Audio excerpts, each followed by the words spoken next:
ফের সরকারি হাসপাতালে তৃণমূল নেতার দাদাগিরি।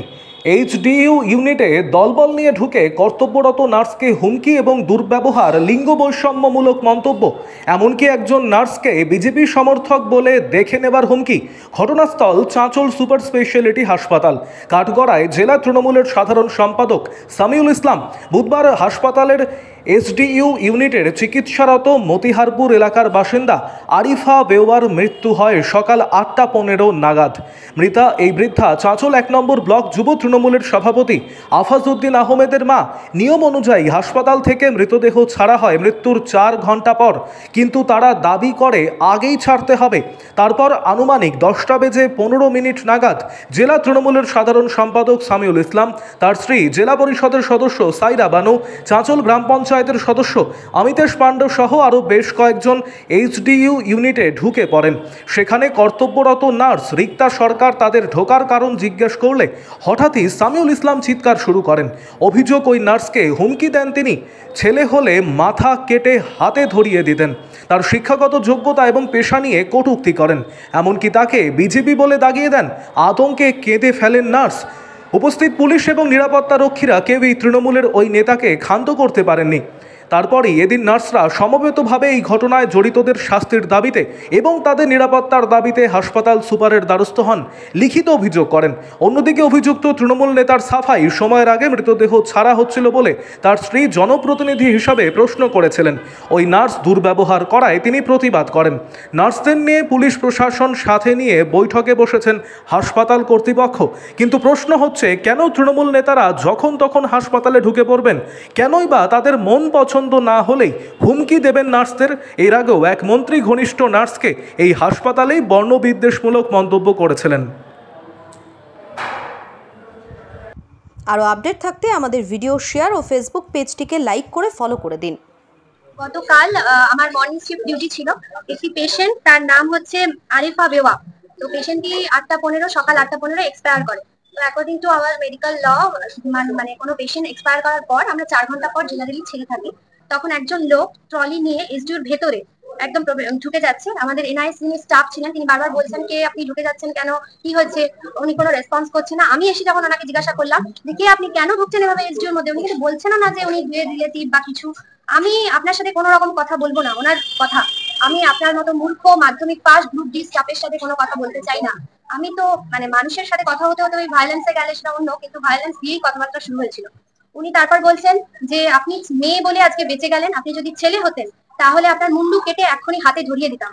ওনার ওয়াইফ, হয়তো ওনার ওয়াইফ মনে হলো, কারণ যেভাবে কথা বলছিলেন উনি, ওনাকে বলছে ওর হাতটা টেনে ধরে বার করতো, তারপর দেখছি ওর কত ক্ষমতা। আপনার মতো 10টা নার্সকে আমি খুশি। ঘটনাস্থলে আমাদের সিকিউরিটি প্রেজেন্ট ছিল, তাদের কথা শুনছে না। তাদের মানে ওনার আওয়াজ এতটা লাউড যে কারোর গলায়, মানে কারোর গলার আওয়াজ ওনার কান অব্দি যাচ্ছে না। ঘটনাস্থলে আমাদের এসআই ছিলেন, ওনাকে উনি বলছেন আপনি হু আর ইউ, উনি ফোন বের করেছিলেন আমাদের আইসি স্যারকে হয়তো ইনফর্ম করবেন বলে। ওনাকে বলছে হু আর ইউ, প্লিজ বাইরে বেরিয়ে যান, গেট আউট। উনি সম্ভবত জেলা পরিষদের কোনো মেম্বার হতে পারেন। নাম জানেন? সমীউল ইসলাম। আচ্ছা, তৃণমূলের জেলা পরিষদের সদস্য। জেলা পরিষদের সদস্য, আর তার ওয়াইফ হচ্ছে। আচ্ছা, উনি, ওনার সাথে আরো 20-25 জন, অ্যাপ্রক্স 20-25 জন লোক ছিল। তারা মেবি হয়তো 2 নম্বর এসডিউ 2 এ যে পেশেন্টটি মারা গেছিলেন তারই হয়তো রিলেটিভ বা চেনা জানা হতে পারে। আচ্ছা, ওনার সঙ্গে আর কে কে ছিল? ওনার সাথে ওনার ওয়াইফ ছিলেন, একজন পলিটিক্যাল মেম্বার ছিলেন, উনি মনে হয় চাঁচলেরই সদস্য, অমিতেশ পাণ্ডে, উনিও ছিলেন ঘটনাস্থলে।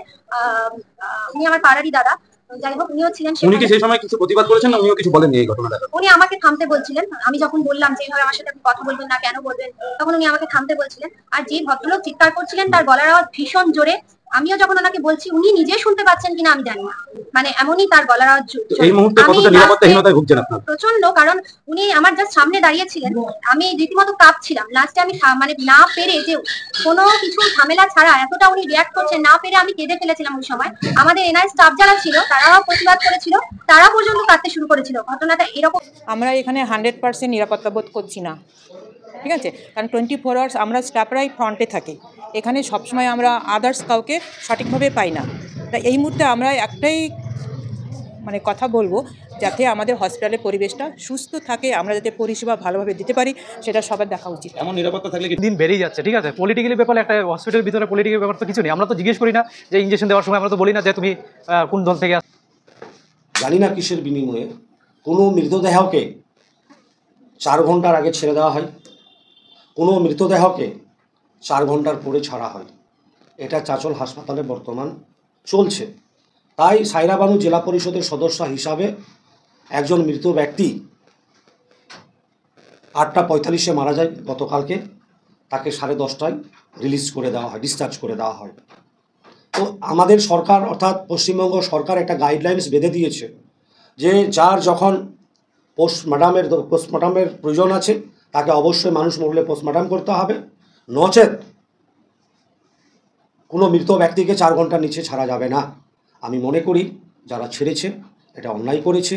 আর যে নার্স সেটা অধ্যত্বমূলক ভাষা, নোংরা ভাষা জেলা পরিষদের সদস্যকে বলেছেন, ইংরেজি ভাষায় বলেছে গেট আউট, জানি না তার শিক্ষাগত যোগ্যতা কত, এবং বলেছে তুমি মেয়ে হয়ে মেয়ের কলঙ্ক।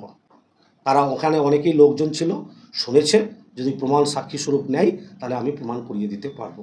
আমরা আরজি কর থেকে দেখছি পশ্চিমবঙ্গ জুড়ে থ্রেড কালচার চলছে, এটা নতুন নয়।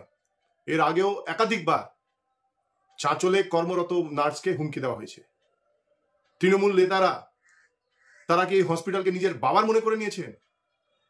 তৃণমূল 2 নেতা সামিউল এবং অমিতেশ পান্ডে আজ চাঁচলে সুপার স্পেশালিস্ট হসপিটালে গিয়ে কর্মরত নার্সকে হুমকি দিয়েছেন।